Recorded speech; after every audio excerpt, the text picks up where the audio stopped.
Masa Abang Man tidur tu, dia terasa bahagian pusat dia kena main. Dikorek, digeletik sampai terasa geli. Bila Abang Man buka mata je,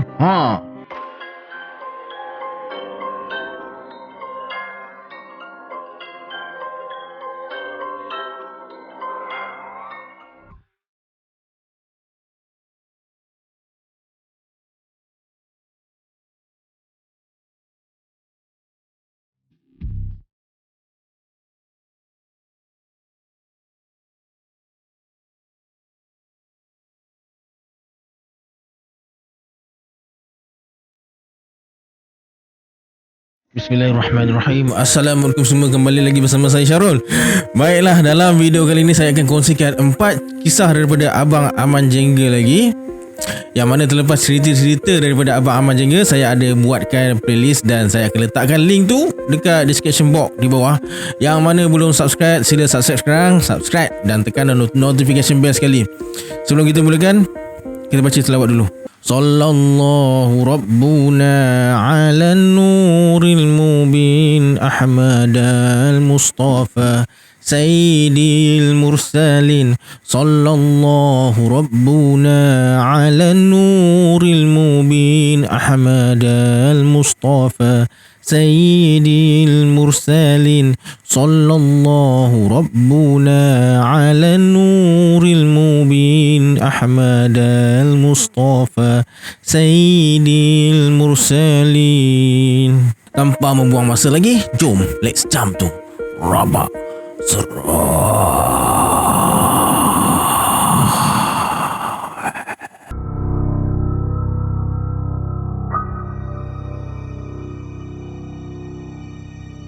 Hujung tahun 2001 dan awal tahun 2002, Abang Man sekeluarga pindah ke rumah mak dan abah dia atas desakan mak Abang Man. Pada mulanya mereka tinggal beramai-ramai dalam rumah tu, tapi selang 2 minggu rumah baru dah siap. Berpindahlah mak dan abah Abang Man ke rumah baru tu. Tinggallah Abang Man sekeluarga dekat rumah lama. Tak jauh pun rumah baru tu.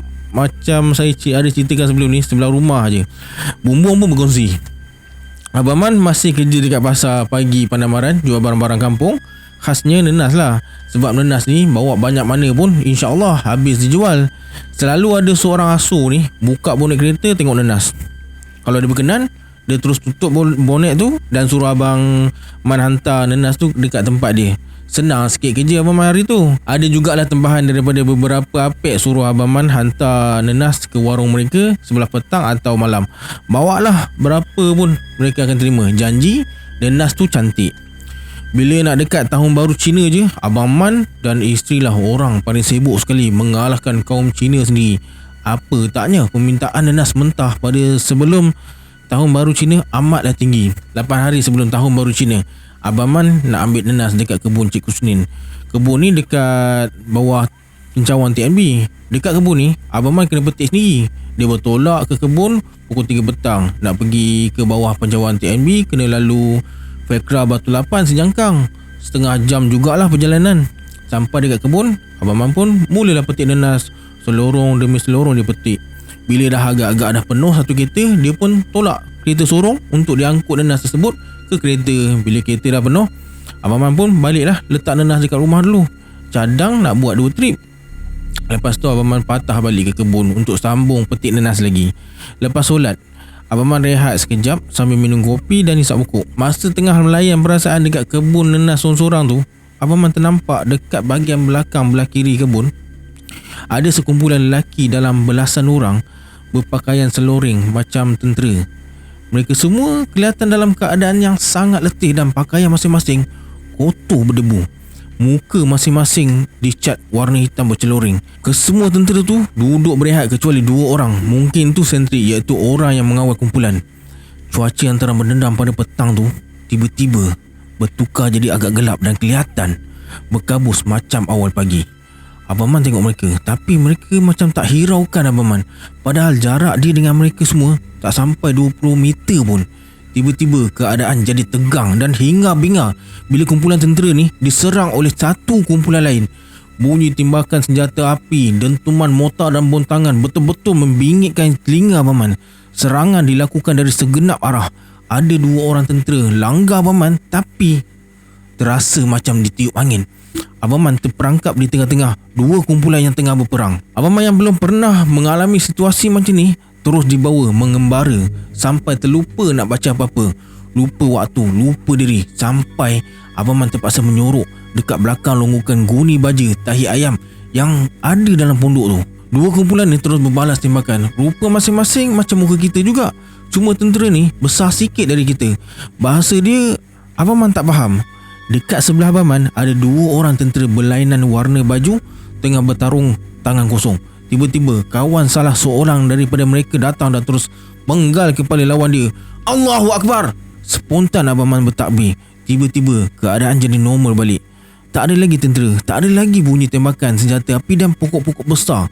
Yang ada sekarang adalah pokok-pokok nanas. Dekat mana aku ni? Rupanya hari dah gelap. Abang Man baca surah Al-Fatihah, ayat kursi, surah Al-Ikhlas 3 kali, surah Al-Falaq dan An-Nas. Kemudian Abang Man cari handphone Nokia 3310 dia dan pasang torchlight dekat handphone tu. Abang Man suluh keliling. Tak ada apa-apa yang luar biasa. Abang Man pun cadar nak balik. Abang Man rasa tadi dia dibawa ke alam lain dan saksikan pertempuran antara dua kumpulan berbeza. Cuma dia tak tahu yang mana menang dan yang mana kalah, dan dia pun tak tahu itu pembarangan antara siapa dengan siapa. Mungkin nak tunjuk dekat situ pernah ada pertempuran. Masa tengah berjalan tu, Abang Man terasa macam ada sesuatu dekat kaki dia. Apa ni? Abang Man berhenti dan tengok kaki kanan dia. Terikat cantik sejenis parang pendek. Lepas tu dia belik-belik parang tu. Ambil je lah, bukan siapa-siapa punya pun. Dah dia terikat cantik dekat kaki aku. Aku punyalah. Baru beberapa langkah berjalan, Abang Man terdengar bunyi letupan yang kuat dari arah belakang. Bila Abang Man toleh, dia nampak ada api dari bawah kaki besi pencawang. Api tu berwarna biru, naik dari kaki besi pencawang dan terus ke wayar-wayar pencawang tu. Kemudian api tu macam berhenti tau beberapa saat dan berjalan ke arah timur, kemudian menghilang. Abang Man ingat pertempuran akan jadi lagi. Rupanya syaitan lain yang cuba menakut-nakutkan dia. Abang Man buat tak peduli je. Dia terus berjalan ke kereta. Tiba-tiba bunyi telefon. Isteri dia yang telefon. Abang Man pun menjawab lah. Bang, abang dekat mana? Dari maghrib tadi Zu telefon. Abang nak balik lah ni. Bila Abang Man tengok jam dekat telefon dia, dah pukul 9 malam. Ada 16 miss call daripada isteri dia. Sampai dekat rumah, isteri dia, abah, mak, Isman, Tontong dan beberapa orang kampung dah menunggu. Mereka cadang lagi setengah jam Abang Man tak balik, mereka nak ke kebun. Abang Man terasa badan dia sangat lemah. Otot-otot semuanya longgar. Kepala berdenyut sakit. Lepas bagi salam, Abang Man pun masuk ke rumah dan mandi. Siap mandi, dia keluar balik jumpa mereka semua. Bertalu-talu soalan daripada mereka. Abang Man cuma menjawab yang dia tersesat. Nantilah kalau rajin aku cerita. Sekarang ni aku cuma nak tidur je. Lepas bentan Toto, Abang Man terus tidur. Bila terjaga keesokan harinya, Abang Man terasa badan dia dah ringan sikit. Masa tu pun dah petang. Dekat tepi Abang Man ada tuala basah. Abang Man tanya isteri dia tentang tuala basah tu. Isteri Abang Man jawab, dah 2 hari Abang Man tidur. Bermakna dah 2 hari jugalah dia tak ke pasar. Nenas yang dia petik hari tu pun masih elok lagi.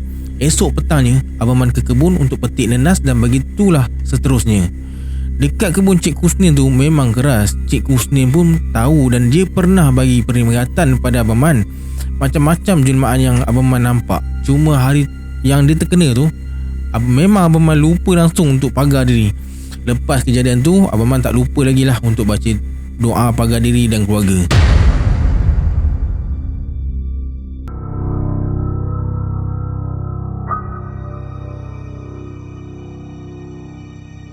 Okey, kita kembali ke tahun 1989. Masa tu Abang Man tengah tunggu keputusan SPM bulan Januari. Abah Abang Man hantar dia masuk sekolah pondok dekat Perak.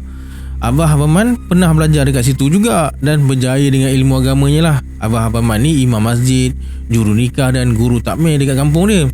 Maka bermulalah episod hidup Abang Man di satu perkampungan yang cukup indah tapi terlalu membebankan jiwa muda dia. Sekolah tu sekolah pondok tapi ramai murid-muridnya yang terkena gangguan dari jin dan syaitan. Abang Man boleh nampak macam-macam makhluk yang mirip manusia biasa tapi dia tahu itu bukan manusia.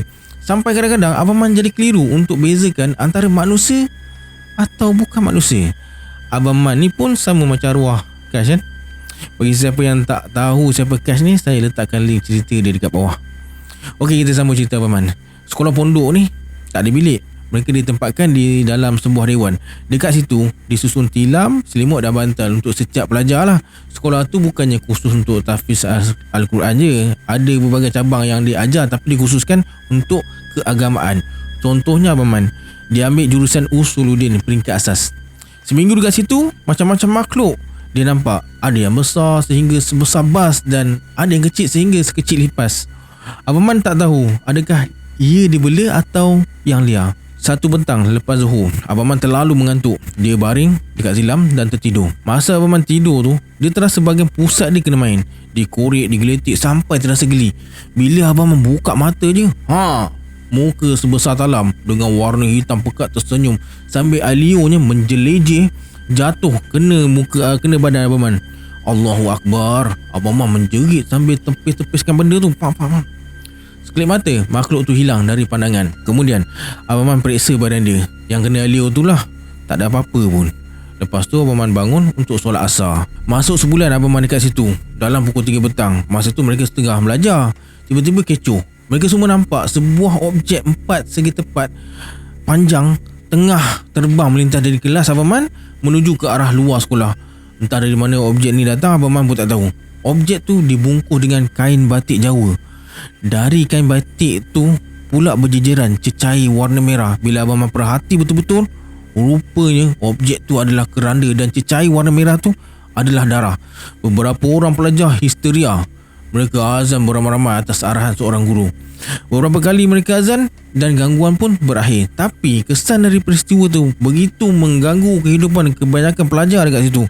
Makhluk yang mukanya sebesar talam yang kacau Abang Man hari tu, dia nampak ke sana kemari ganggu pelajar-pelajar lain. Cuma Abang Man je tak diganggu lagi. Tak tahu kenapa. Kebanyakan makhluk yang dijumpa cuma pandang Abang Man dan berlalu pergi. Ada juga yang tersenyum. Abang Man jadi rimas dengan semua ni. Dia nak hentikan perbuatan makhluk-makhluk tu, tapi ataupun dia yang akan berhenti. Lepas Abang Man berfikir panjang, dia ambil keputusan untuk tinggalkan semua ni dan balik kampung. Pada pagi tu, lepas solat subuh, sepatutnya ada kuliah, tapi Abang Man tak masuk. Dia terus angkut beg dan beredar dari sekolah pondok yang penuh dengan syaitan dan jin tu.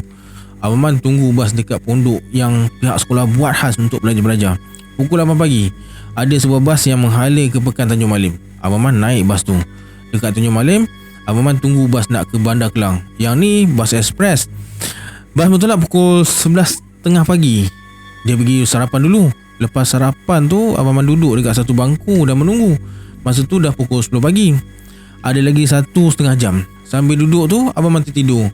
Dia terjaga bila seseorang cuik bahu dia. Bila Abang Man buka mata, rupanya ada 2 orang lelaki yang cukup besar air mukanya.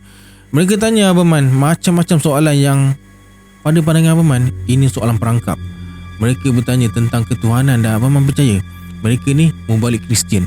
Kemudian mereka ajak Abang Man ke tempat mereka. Katanya tak jauh dari situ. Abang Man tak nak. Mereka pun beralah dan berlalu pergi. Pukul 11.30 pagi bas sampai. Abang Man turun naik. Dan bila sampai ke rumah je, badan dia terasa lemah yang amat sangat, macam tak ada tulang. Terus dia sampai bantal dan tidur.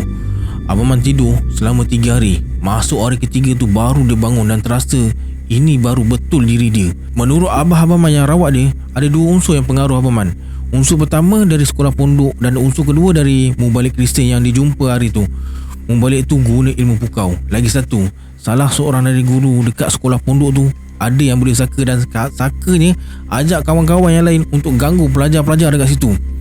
Abang Man redha je bila dia cakap nak berhenti dari sekolah pondok.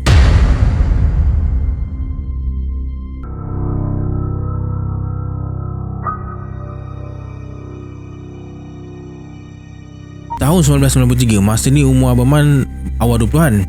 Dia sambung belajar ambil diploma dekat kolej swasta di Seremban. Setelah beberapa bulan dekat sana, kawan Abang Man bernama Asrin ajak mereka pergi memancing dekat Lukut. Mereka pergi berempat, Abang Man, Asrin, Hamid dan Lando. Naik 2 biji motor. Sampai dekat Lukut, jumpa pemilik sampan. Orang panggil dia Raja Laut. Garang tapi steady. Masa tu dah pukul 9.30 pagi. Mereka cadang nak mancing sampai dekat-dekat maghrib barulah balik. Tempat ni kawasan muara, jadi mereka tak payah mendayung jauh sangat lah. Setengah kilometer dari pangkalan pun dah cukup. Umpan dah beli dalam perjalanan tadi, maka berpestalah mereka mendaratkan ikan. Banyak mereka dapat ikan walaupun ikannya tak besar. Tengah hari tu cuaca mendung, makin banyak ikan yang mereka dapat, sampai bekas ikan dah tak muat. Jadi mereka cadang untuk balik. Masa tengah berkemas tu, ada sampan lain menuju ke arah mereka. Dia pun mendayung jugalah.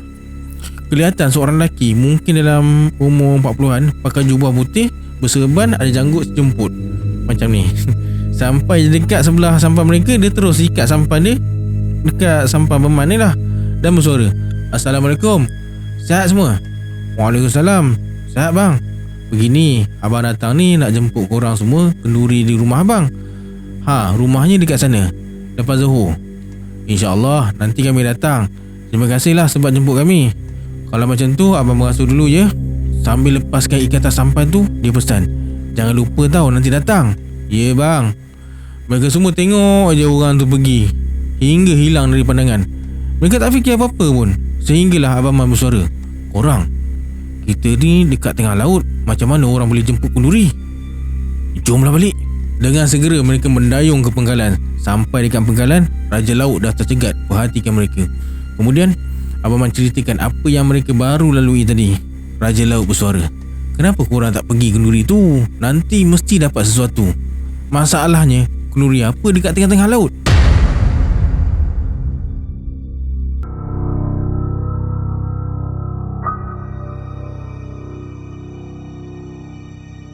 Abang Man ni memang minat mancing, cari dan tangkap burung uak-uak, cari ayam hutan dan lain-lain lagi. Kisah ni terjadi tahun 1995. Masa tu dia masih muda lagi, macam cerita tadi, awal 20-an. Satu hari tu Abang Man cadang nak ke sungai dekat kampung Sejangkang, naik sampan Abang Bombon. Dia pergi dengan Isman dan Tontong sekali. Mereka turun dah lewat petang masa tu. Setelah kelengkapan siap, mereka pun mulalah mendayung sampan. Pakai dayung je sebab lokasi yang mereka nak pergi tak jauh pun dari pengkalan Benting Tengah tu. Sampai spot yang pertama, anak sungai Jin Beranak namanya. Mereka pun mula memancing. Kata orang-orang setempat dekat situ, masa tu musim ikan tirusan mengganas. Mereka pun tak nak lepaskan peluang dah. Berpesta lah mereka petang tu, masing-masing dapat naikkan ikan. Tak lama lepas tu azan maghrib berkumandang. Mereka berhenti kejap. Dalam 15 minit mereka sambung balik mancing. Masa tengah syok memancing tu, tiba-tiba suasana berubah. Tak ada lagi bunyi ikan-ikan melompat di gigi air, tak ada bunyi kocakan air sungai. Tadi ada juga pemancing lain dekat sekitar mereka, tapi sekarang tinggal mereka bertiga je dekat situ. Abang Man dah rasa pelik, tapi kawan dia, Isman dengan Tontong, buat tak tahu je, macam tak ada apa-apa yang berlaku. Selang 5 minit kemudian, tiba-tiba Abang Man terdengar bunyi aneh dari jauh.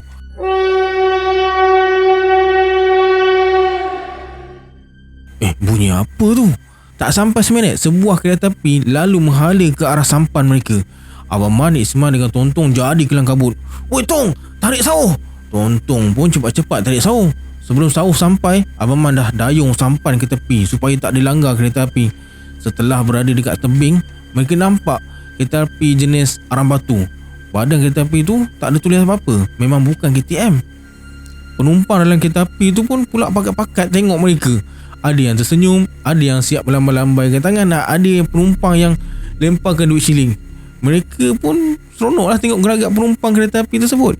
Semakin lama semakin jauh kereta api tu berlalu. Lampunya pun dah mula tak kelihatan.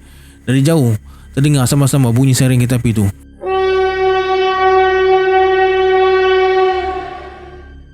Tiba-tiba Abang Man tersedar.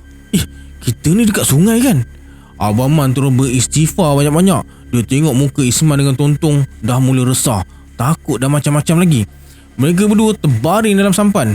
Abang Man tanya, "Nak mancing lagi tak?" Tak ada jawapan. Kacau ni. Terpaksalah Abang Man dayung sampan balik ke pengkalan perlahan-lahan. Dahlah balik melawan arus. Bila sampai dekat pengkalan tu, beberapa orang kampung bertanya, "Kenapa kawan-kawan kau tu?" Abang Man pun ceritalah apa yang mereka alami tadi. Beberapa orang kampung cuba pulihkan Isman dan Tontong. Alhamdulillah berjaya dipulihkan. Menurut warga dekat pengkalan tu, dekat tempat mereka memancing tu memang selalu pemancing kena ganggu dengan jin atau syaitan. Nasib baik dalam perjalanan nak memancing tadi, Abang Man ada baca doa pelinding. Kalau tak, mungkin mereka dah terkena langgar dengan kereta api tu. Isman dengan Tontong demam sampai seminggu. Abang Man alhamdulillah tak ada apa-apa. Tapi sampai sekarang mereka masih tertanya-tanya kenapa masa kejadian mereka tak terfikir yang mereka bertiga tu atas air. Mungkin dulu pernah ada landasan kereta api dekat tengah sungai Sinjang Jangkang tu kot. Wallahu a'lam. Alright, itu dia cerita daripada Abang Aman Jengkel. Lama dia tak post cerita dah. Mungkin dia busy sekarang ni kot. Lagi pun Selangor tu dia banjir kan. Okey, apa-apa pun saya nak ucapkan terima kasih kepada Abang Man sebab dah izinkan saya kongsi pengalaman beliau dalam channel ni. Semoga ada cerita terbaru lagi daripada Abang Man. Yang mana ada kisah seram nak dikongsikan, boleh emailkan cerita anda ke alamat email di bawah. Jangan lupa like, komen dan share. Jangan lupa subscribe sekali. Saya Syarul. Assalamualaikum. Adios. Satu hari 8 ada satu hari 8 hari dia sama belajar ambil diploma dekat kolej swasta tak. Tahun 1993. Masa ni umur Abang Man tahun 1993. Masa ni umur Abang Man tahun 1993. Masa ni umur Abang Man, Asrin, Hamid dan Lando. Dari Semerat dari Serem